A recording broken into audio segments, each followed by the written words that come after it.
the Prime Minister, this is KS GITA from the GITA TV and Swatantra Party. I'm appealing. Let me first congratulate you and your party on your big success in a few states, that is UP, Uttarakhand, Manipur and Goa. Okay. In Punjab, the AAP is a B team of yours. I know it very well. It's all a drama that you people are doing. It's not as if that Mr. Kejriwal is above board. He has contradicted many of his earlier commitments. He said we will not ask for big bungalows, but he demanded. Then he raised the salaries of the MLAs from the Delhi, in the Delhi government. And he was more of a contradictor and a very arrogant person. It's not that they are not corrupt, they are all corrupt. But they want to give everything free and convince the people, and the people also go for these freebies, where later they don't realize that they are paying in the form of taxes. The freebies are all our tax money. It is not from your personal pocket money that you're giving us freebies. First, the government of India, the EC, the Election Commission, should pull up all these parties which announce freebies. I do not understand why the EC is being a silent spectator to all these freebie announcements.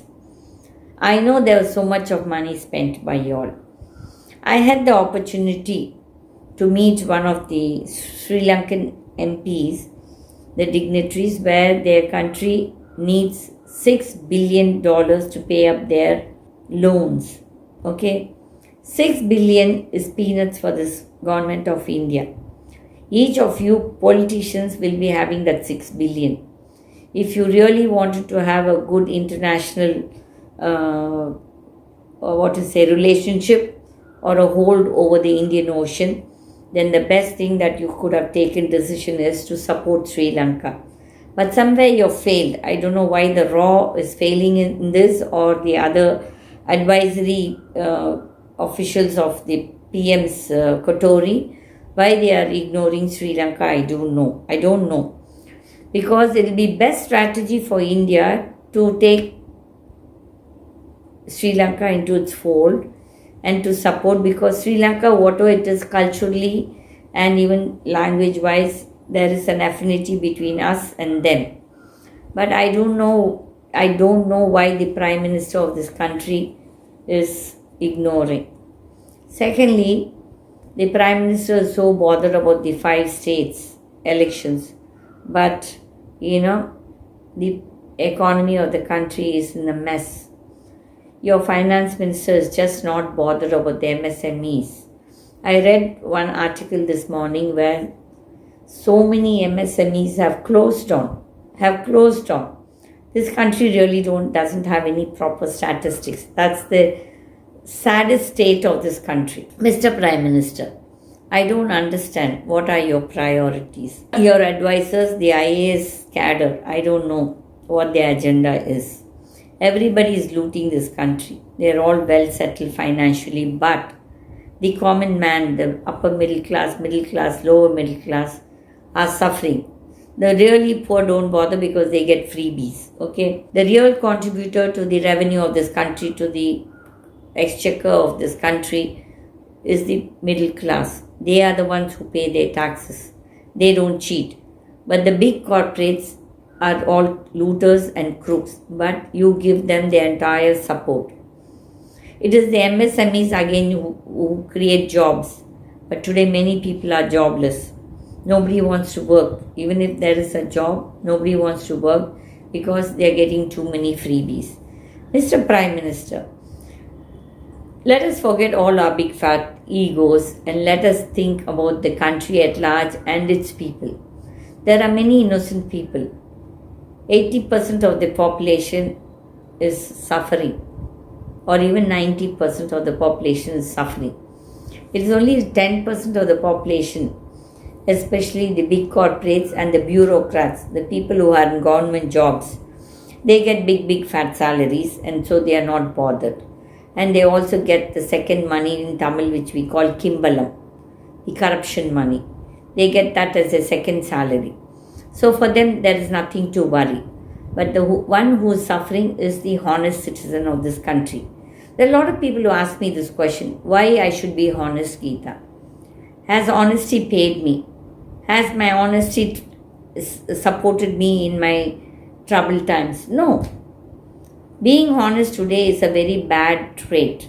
It's a bad personality trait. People have started thinking why I should not come to politics and make dirty money. That is what today everybody feels. Because they are suffering. There is no forum for the honest citizen to go and fight for his rights, his or her rights.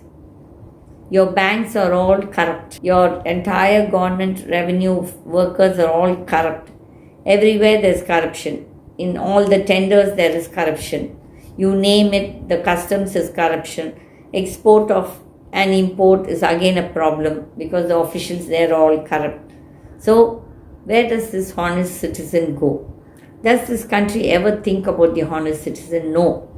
This country has no place for a honest citizen.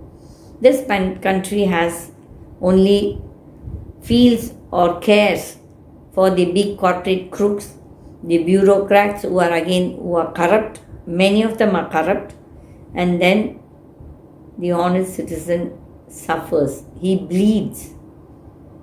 You are sucking our blood in the form of taxes, various taxes. And the prices of the fuel, that is diesel and petrol, if it goes up again, the inflation is going to just burst. And there is going to be a very serious situation for the economy of this country.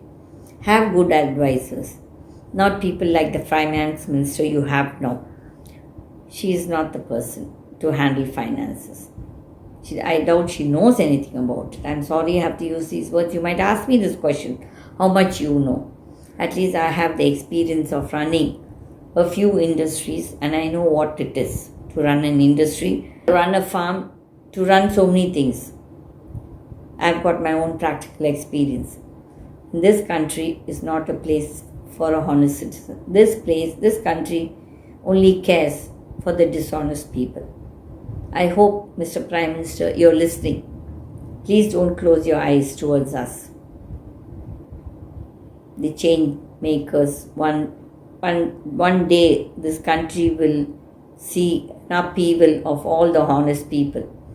The honest people will start attacking or will rebel. And that day you will know the value of being a honest politician.